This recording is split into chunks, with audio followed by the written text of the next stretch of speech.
The great meeting hall of the Interstellar Alliance buzzed with worried voices. Hundreds of beings from across the galaxy sat in curved rows, their eyes fixed on the giant screen showing a dying star. The star glowed an angry red, with dark spots spreading across its surface like a disease. Commander James Gray sat quietly at the human section. He was a tall man with short gray hair and deep lines on his face from years of difficult decisions. As the newest members of the Alliance, humans were given seats at the back of the hall.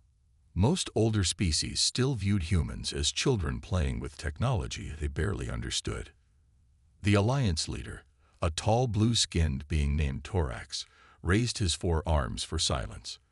"We face a crisis unlike any in our 1,000 years of unity," Torax said, his voice deep and serious. "The Nexus star is dying faster than expected.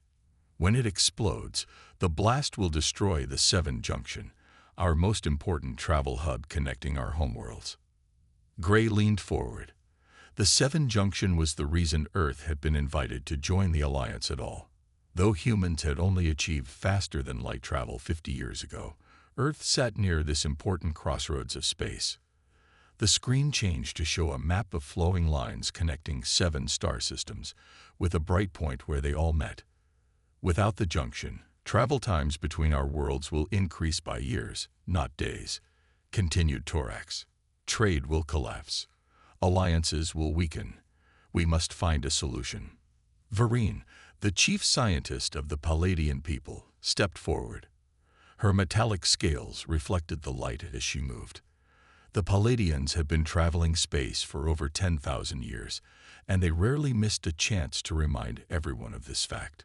"We have studied all possibilities," Vereen said. Her voice was musical but cold. "The energy of a dying star cannot be stopped or contained with any known technology. The physics are clear. We must evacuate all nearby systems and accept the loss of the junction." Murmurs of dismay filled the hall. The cost of evacuation would be enormous. Millions would need to leave their homes. Countless businesses and industries would collapse. The Kelthian ambassador, Drell, rose from his seat. His species looked almost human except for their golden skin and 6-fingered hands. "What about a shield? Can we build something to protect the junction?" Vereen shook her head. "The energy released will be equal to 10 billion of your Earth nuclear weapons. No material can withstand such force. It is, simply put, impossible to solve." Gray had been quietly making notes on his tablet. He wasn't a scientist, but in his years as a commander, he had learned that impossible often meant we haven't found a way yet. He pressed the button requesting permission to speak, not expecting to be called on. To his surprise, Torax nodded in his direction. Gray stood, feeling all eyes turned to him. "What if we don't try to stop the explosion, but instead redirect it?" The hall went silent, then filled with a wave of polite laughter. Vereen's scales rippled in what humans had learned was a Palladian smile. "Commander Gray, I understand humans are known for their optimism. But you must understand that the energy involved is beyond comprehension. Where exactly would you redirect such force?" Gray refused to be embarrassed. "I don't have that answer right now. But humans have a history of solving problems others thought impossible. I'd like permission to share the data with Earth's scientists." Drell the Kelthian spoke again. "Your enthusiasm is admirable, Commander. But some problems cannot be solved with mere persistence. This is not like building a dam or climbing a mountain. This is a force of nature beyond any control." An elder Movian in flowing robes spoke next. The Movians were among the oldest species in the galaxy, with bodies made mostly of light and energy. "Perhaps we should hear the humans' proposal. In our long history, we have learned that new perspectives sometimes reveal unseen paths." Torax nodded slowly. "Commander Gray may transmit the data to Earth, but we cannot wait for miracles. Evacuation planning must begin immediately." After the meeting, Gray was approached by Drell. The Kelthian stood a head taller than him, looking down with what seemed like genuine concern. "Commander, I hope you didn't take our response as an insult," Drell said. "But your species has been in space for barely half a century. We have studied stellar physics for millennia." Gray nodded. "No offense taken, Ambassador. But sometimes fresh eyes see what experienced ones miss." Drell placed a six-fingered hand on Gray's shoulder. "The Alliance values human creativity. It's why you were invited to join despite your technological limitations. But creativity cannot change the laws of physics." "Maybe not," Gray said, "but it can find new ways to work within them." Later that day, in the small office assigned to the human delegation, Gray prepared his message to Earth. His assistant, Tom Reed, worked at a desk nearby, organizing the massive data files from the Alliance scientists. "Do you really think Earth can solve this?" Reed asked, not looking up from his screen. Gray paused before answering. "I think we'd be fools not to try. Earth was in a similar position once, remember? When the climate crisis hit its peak, everyone said it was too late, that we couldn't fix it. But we did. That was different," Reed argued. "We could see the results of our work. This star is going to explode no matter what we do." "Maybe," Gray admitted, "but humans have never been good at accepting no-win scenarios." He finished his message and added a final note. "They say it's impossible. Let's prove them wrong." As the message raced through space toward Earth, Gray looked out the window at the glittering ships in the Alliance docking bay. Most were sleek and elegant, built by species with thousands of years of spacefaring experience. Human ships, by comparison, looked clunky and primitive. But Gray smiled anyway. Throughout human history, necessity had driven innovation. When they couldn't match others in strength or technology, humans found clever workarounds. It was their greatest strength. And right now, the galaxy needed a workaround more than ever. Dr. Lisa Thompson stared at the massive wall of screens in her lab at the Global Science Center in London. 2 days had passed since Commander Gray's message reached Earth, and she had barely slept since. The data from the Alliance showed a star in its death throes, its core collapsing while its outer layers expanded. According to all the alien experts, nothing could be done to save the 7 junction. Lisa ran her hand through her short brown hair, a habit she had when deep in thought. At 45, she had already solved 3 impossible problems in her career. From finding a way to clean ocean microplastics to creating stable microfusion reactors. But this challenge was on a whole different level. Coffee? She turned to see Marcus Wells, her longtime friend and colleague, holding out a steaming cup. Marcus was tall and thin, with dark skin and kind eyes. Before becoming a physicist, he had been an engineer who built dams in Africa and South America.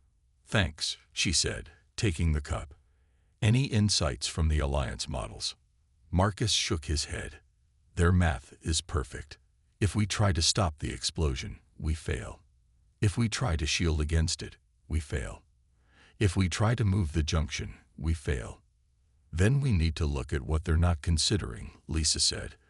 She took a sip of coffee and pointed to one of the screens.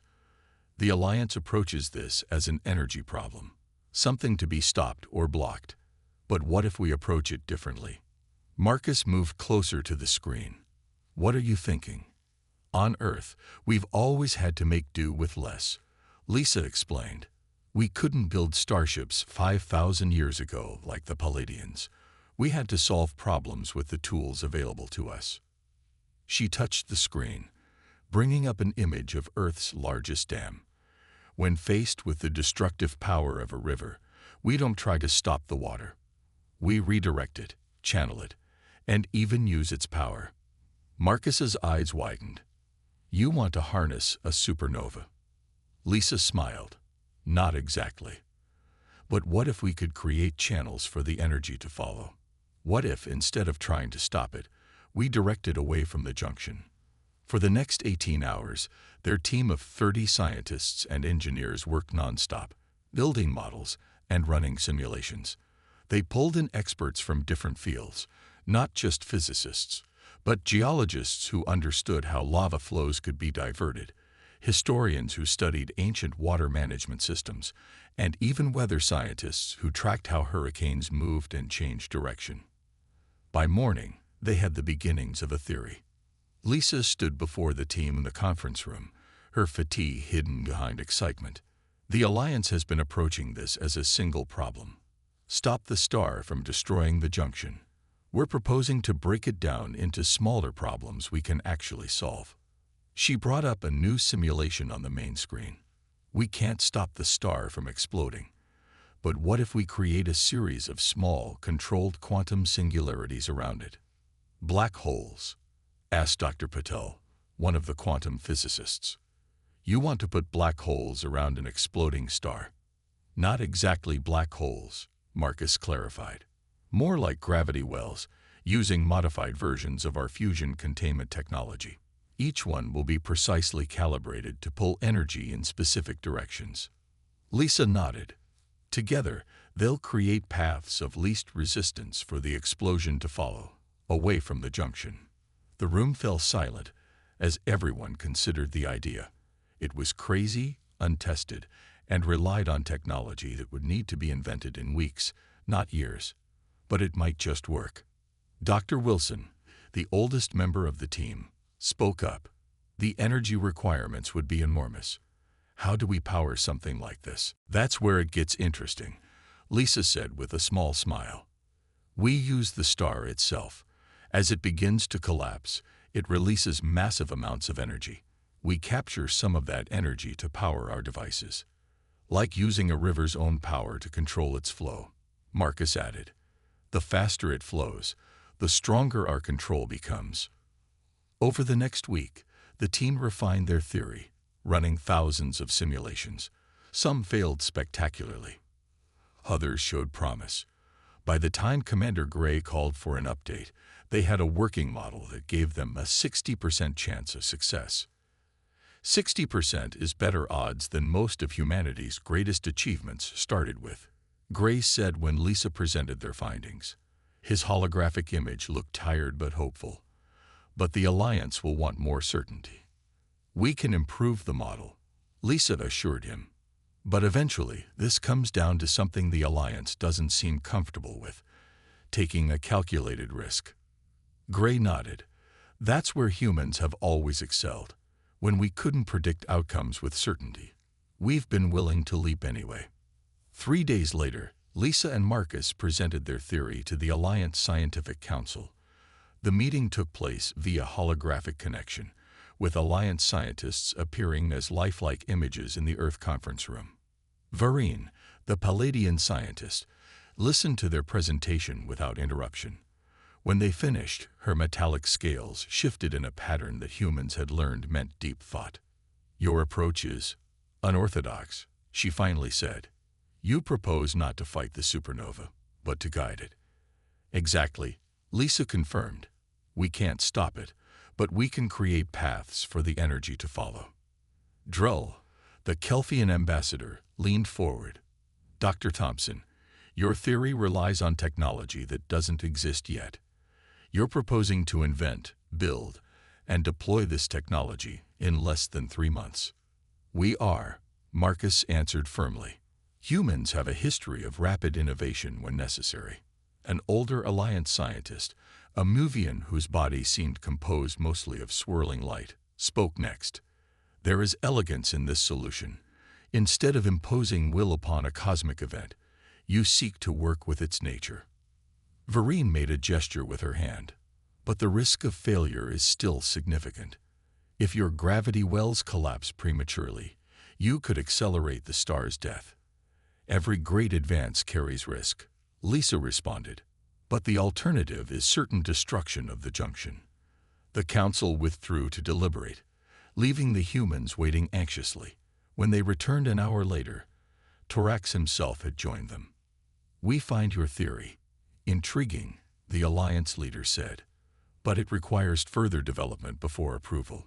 Continue your work. We will reconvene in 2 weeks. After the transmission ended, Gray turned to Lisa and Marcus. They're interested but not convinced. We need to move faster. What are you suggesting? Lisa asked. Gray's expression was determined. While you perfect the theory, we start building. Earth can't afford to wait for Alliance bureaucracy. Marcus looked concerned. That's against Alliance protocols. Sometimes, Gray said, you have to bend the rules to save lives. Start assembling your team. We're going to build these gravity wells, with or without Alliance approval. News of the plan spread quickly across Earth. What had started as a scientific challenge became a global mission. Every major nation offered resources, scientists, and shipyards. For the first time in decades, the entire planet worked together toward a single goal. In the massive shipyard outside of Buenos Aires, Robert Chen oversaw the construction of the first gravity well generator. As Earth's top engineer for fusion containment systems, he had been called in immediately after Lisa and Marcus developed their theory. How's progress? Commander Gray asked, walking through the busy construction area. He had returned to Earth to coordinate the effort personally, leaving his assistant to manage Alliance relations. Robert wiped sweat from his forehead. We're adapting our fusion technology faster than I thought possible. The first prototype will be ready for testing tomorrow. All around them, thousands of workers assembled components. Massive metal rings took shape, designed to generate the precise gravitational fields needed to redirect the supernova's energy. And the power systems? Gray asked. That's the tricky part, Robert admitted. These need to draw energy from the star itself. We've never built anything like it. Gray nodded. Dr. Thompson says her team has solved the theoretical problems. They're on their way here now. As they spoke, alarms sounded across the facility. Workers paused and looked up at the large screens throughout the yard. A transmission from the Alliance was coming through. Drell, the Kelthian ambassador, appeared on screen. His golden face looked troubled. Commander Gray, he said formally, the Alliance has learned of your unsanctioned construction project. This violates Protocol 47B regarding unproven technologies. Gray stepped forward. Ambassador, with respect, we don't have time for the normal approval process. The star could go supernova in as little as 6 weeks. This is reckless, Drell countered. Your unproven technology could accelerate the star's collapse. The Council demands you halt construction immediately until proper review is completed. The workers looked at Gray, waiting for his response. The commander stood tall, his voice firm. Ambassador, Earth will continue construction. We understand the risks, but we also understand the consequences of inaction. If we wait for absolute certainty, we guarantee failure. Drell's expression hardened. This will damage human standing in the Alliance. If we succeed, Gray replied, our standing won't matter. If we fail, there might not be an Alliance left to stand in. We continue building. The transmission ended, and the workers slowly returned to their tasks, now with a new sense of urgency. Later that evening, Lisa and Marcus arrived at the shipyard. They had been working non-stop, refining calculations and running simulations. The Alliance contacted us too, Lisa told Gray as they inspected the first generator. They're concerned our approach is too risky. What do you think? Gray asked. Lisa ran her hand along the curved metal of the generator. I think sometimes you have to take risks. But there's something else, something odd. What do you mean? Marcus pulled up images on his tablet. Some of the Alliance scientists have been sending us messages privately. They're interested in our approach. They think it might work, but they're bound by Alliance protocols. Gray raised an eyebrow. Which scientists? Mostly younger ones, Marcus said. And surprisingly, that Muvian elder who spoke up for us.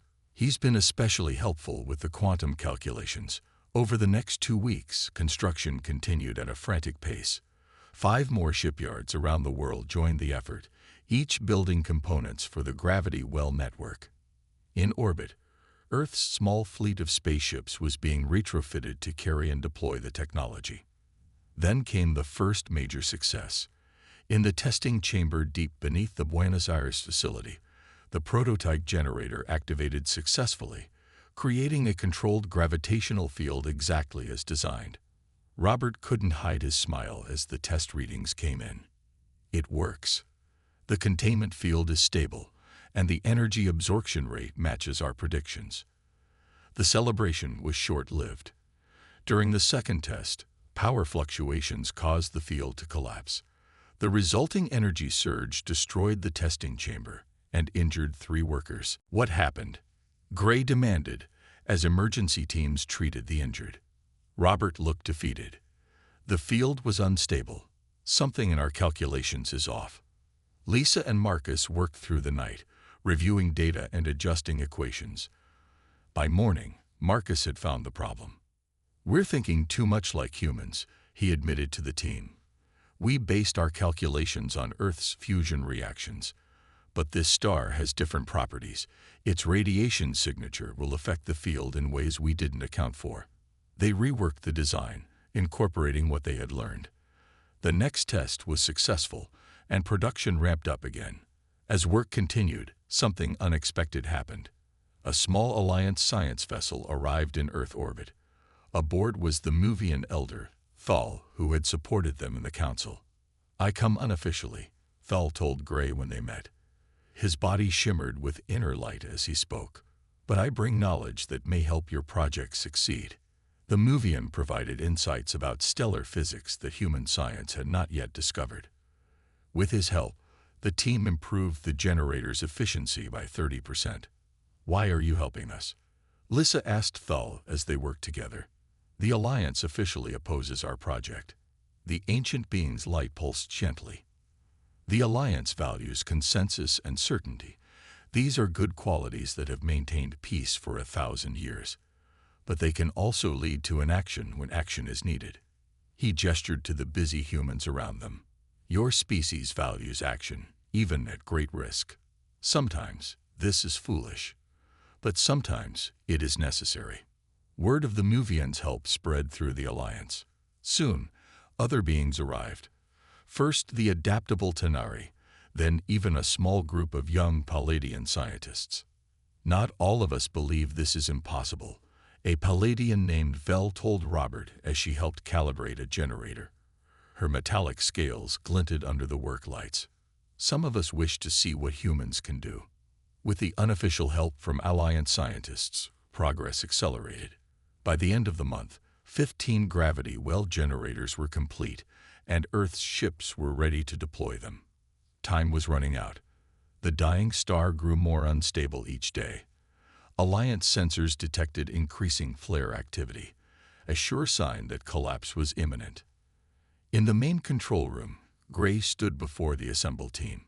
Humans worked alongside beings from 5 different Alliance species, all now committed to the project. "The official Alliance position hasn't changed," Gray told them. "This mission is unsanctioned. Anyone who joins us risks censure from the Council." Thal stepped forward, his light glowing steadily. "Sometimes, doing what is right matters more than following rules." Vel, the Palladian scientist, nodded. "We will join you." Gray looked at the screen showing Earth's small fleet, now loaded with the generators. Against the backdrop of the vast Alliance ships, they looked tiny and primitive. But they carry humanity's best hope, and perhaps the galaxy's. "Launch in 6 hours," Gray announced. "We're going to save the junction." The small fleet of Earth ships approached the dying star after 3 days of travel. Through the main view screen of the command vessel horizon, the star looked angry, its surface boiling with massive flares and dark patches spreading across its face. Lisa stood next to Gray on the bridge, watching the terrible beauty of the star. Behind them, Marcus worked with a mixed team of human and alien scientists, making final adjustments to their deployment plan. "It's worse than the models predicted," Lisa said quietly.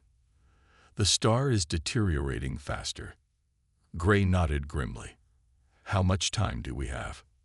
"Hours, maybe a day at most," she replied. "We need to start deployment immediately." The horizon was accompanied by 5 other human ships, each carrying 3 gravity well generators. The plan required precise positioning. Each generator had to be placed at exact coordinates around the star to create the network effect they needed. Gray opened a channel to all ships. Begin deployment sequence. Remember your training and stick to the plan. The ships moved into position, maintaining safe distances from the increasingly unstable star. One by one, they began releasing the generators, massive rings of metal and energy that would create the controlled quantum singularities. On the horizon, Lisa directed operations from the science station. First generator activating in 3 minutes, she announced. All ships confirmed their positions. The first 3 generators activated flawlessly. When powered up, each created a small, controlled gravitational field, not strong enough to be dangerous to the ships, but precisely calibrated to work together in redirecting the star's energy. Generators 1, 2, and 3 are online and stable, Marcus reported. Energy readings are within predicted parameters. A cheer went up from the crew, but Liza remained focused. Deploy the next set. We need all 15 active to create the full network. The next 3 generators deployed smoothly, but when the 7th activated, something went wrong. Alarms blared across the bridge. Generator 7 is showing power fluctuations, a technician called out. The field is unstable. Robert's voice came over the comm from his position on the engineering ship. The radiation is different here than in our tests. The calibration is off. Can you fix it remotely? Gray asked. Negative, Robert replied. Someone needs to manually recalibrate the field harmonizers. If that generator fails, the whole network will collapse. The nearest ship to the malfunctioning generator was the Pioneer, a small vessel captained by Ben Miller, an engineer who had worked closely with Robert during the building phase. Pioneer will handle it. Ben's voice came through. We're moving into position now. Lisa looked alarmed. Captain Miller, the radiation levels near that generator are already at dangerous levels. Your ship's shielding won't protect you for long. How long do we have? Ben asked calmly. Robert's voice was grim. 3 minutes of exposure is survivable. Maybe less with the increasing radiation. That should be enough time, Ben replied. Preparing for EVA. Gray stepped forward. Ben, you don't have to do this. We can try to reposition another generator. There's no time, Commander, Ben said simply. Sometimes you have to take risks for the greater good. Isn't that what this whole mission is about? Before anyone could argue further, the Pioneer moved alongside the malfunctioning generator. Ben, wearing only a standard spacesuit with minimal radiation protection, exited his ship and began working on the generator's external controls. On the horizon screen, they could see Ben's small figure against the backdrop of the massive generator and the dying star beyond. His movements were quick and precise, despite the danger. Radiation levels rising, Marcus reported, his voice tight with concern. He has about 2 minutes left before reaching critical exposure. The bridge fell silent as they watched Ben work. The only sounds were the beeping of instruments and the occasional update from Marcus on the radiation levels. 1 minute remaining at safe exposure levels, Marcus said. Ben's voice came through, slightly distorted. Almost there. The calibration system is more damaged than I thought. As he worked, the first tendrils of energy from the star were being captured by the functioning generators. The system was working, partially, but without all generators online, it wouldn't be enough. 30 seconds, Marcus warned. Got it, Ben exclaimed. The generator's lights shifted from red to green, and the readings on the bridge stabilized. Field is recalibrated. The network should hold now. Get back to your ship immediately, Gray ordered. They watched as Ben made his way back to the Pioneer, moving more slowly now. Just as he reached the airlock, a massive solar flare erupted from the star. Incoming energy surge, Lisa shouted. All ships, increase distance. The flare struck like a giant's hand, sending out waves of energy and radiation. 2 generators were instantly destroyed. 3 more showed damage. The network is failing, Marcus reported, his fingers flying over the controls. We're losing containment. On the screen, they could see the carefully balanced system beginning to collapse. The energy being redirected from the star was now flowing chaotically. "Pioneer, report status," Gray called. There was a moment of silence. Then Ben's voice came through, weaker than before. "We're alive, but the ship's damaged. Radiation shielding is compromised." Lisa stared at the readouts, her face pale. "The model's failing. With 5 generators down, we can't create the full network effect." The bridge fell silent as the reality of failure began to sink in. All their work, all their risk, it wasn't enough. Then Lisa's eyes widened. "Wait, what if we invert the remaining generators?" "What?" Marcus looked at her in shock. "That wasn't in any simulation." "Because we never considered it," Lisa said, already working at her station. "If we reversed the polarity on the remaining generators, we could create a cascading effect, like a chain reaction that reinforces itself. That could make things worse," Robert warned over the comm. "It could accelerate the star's collapse. Or it could save the junction," Lisa countered. "We've tried everything else." Gray looked at the dying star on the screen, then at the junction beyond it, the critical connection point for 7 civilizations. "Do it," he ordered. "Invert the remaining generators." Lisa sent the commands, her fingers steady despite the stakes. "Inverting polarity now. All ships, maintain maximum safe distance." The 10 remaining generators flickered, then glowed with a different light as their gravitational fields reversed. Instead of pulling energy in controlled directions, they now pushed against each other, creating a complex web of force. For a moment, nothing happened. Then the star's energy began to flow along new paths, following the modified fields. "It's working," Marcus said uncertainly, watching the readings. "The energy patterns are changing." A new alarm sounded. "The star's collapse is accelerating," Lisa reported, "but the energy is following our fields, not expanding toward the junction." On the bridge of the horizon, humans and aliens watched together as their desperate gamble played out against the canvas of space. Either they had just saved the 7 junction, or they had hastened its destruction. For 17 long minutes, nothing seemed to happen. The star continued its angry boiling, and the readings on the horizon's instruments remained unstable. The tension on the bridge was thick enough to cut with a knife. "Anything?" Gray asked, breaking the silence. Marcus shook his head. "The readings are inconclusive. We need more time to see if the inverted fields are working." Through the main view screen, they watched as the massive star pulsed and churned. In the distance, the Alliance flagship had appeared at the edge of the system. Other Alliance vessels began arriving as well, positioning themselves at what they calculated to be safe distances. "They're preparing for evacuation," Lisa said quietly, noting the Alliance ship's movements. "They think we failed." A transmission came through from the Alliance flagship. Torax's blue face appeared on screen, his expression severe. "Commander Gray, the Alliance Council has convened an emergency session. Our scientists report that the star's condition is critical. You must abandon your efforts and retreat to a safe distance immediately." Gray stood tall. "With respect, Leader Torax, we still have a chance.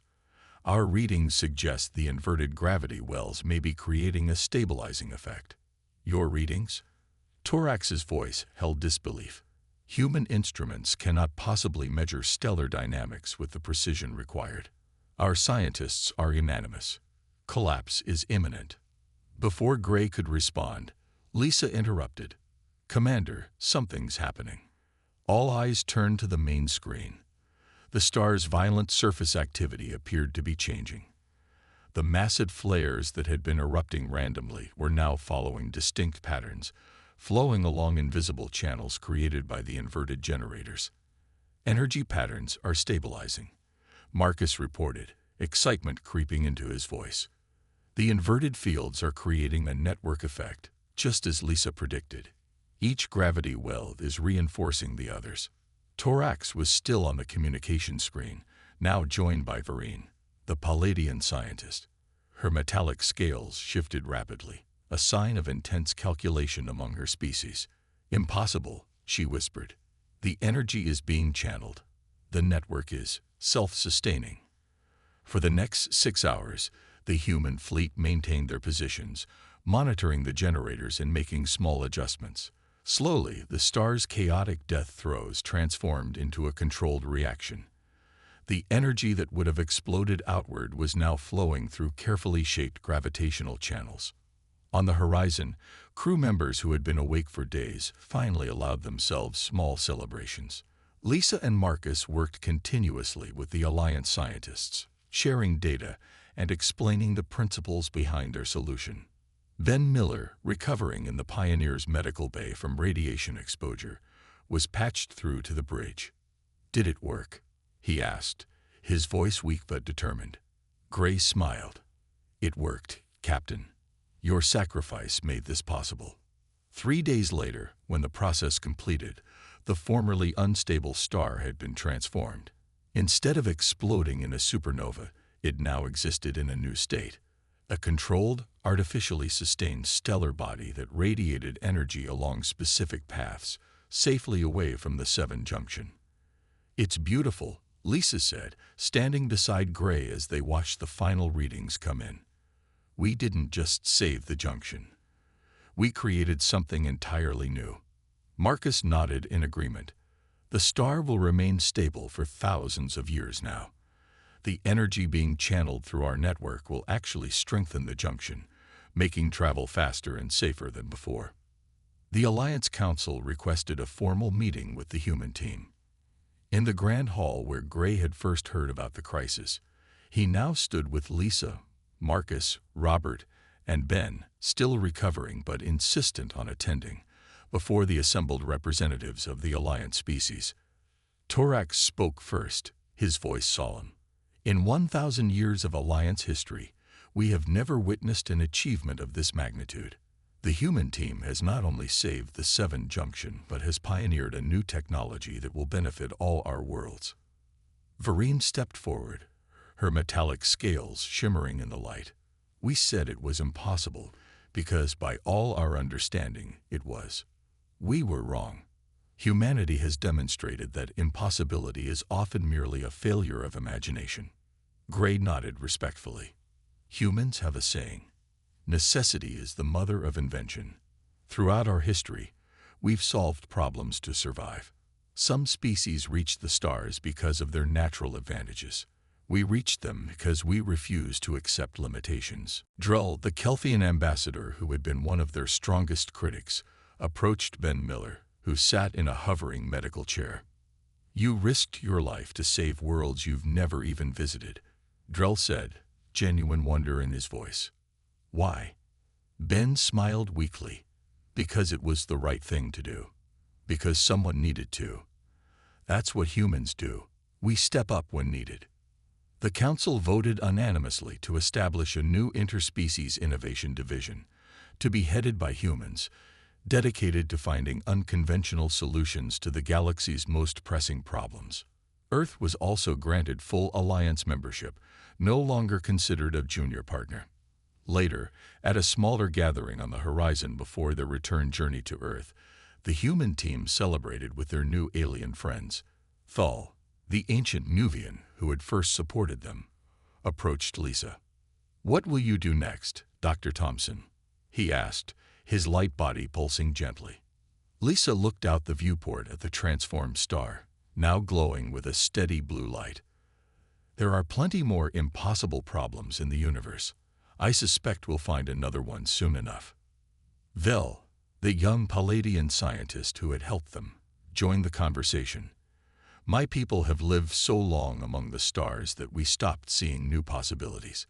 We calculated, we measured, we predicted, but we forgot to dream. That's what humans bring to the Alliance," Gray said. "We're young, we make mistakes, and we take risks. But we never stopped dreaming about what might be possible."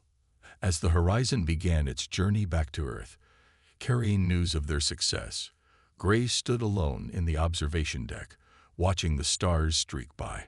He thought about how close they had come to failure, how many times the impossible almost proved to be just that. But humans had always faced impossible odds, From surviving ice ages with stone tools to crossing vast oceans in wooden ships to curing diseases once thought to be death sentences. The dying star had been just another impossible challenge in a long human history of overcoming them. His comm device beeped with a message from Alliance headquarters. Several worlds were reporting new problems that their own scientists couldn't solve. Everything from a moon with an increasingly unstable orbit to a mysterious plague affecting plant life on agricultural worlds. Gray smiled to himself.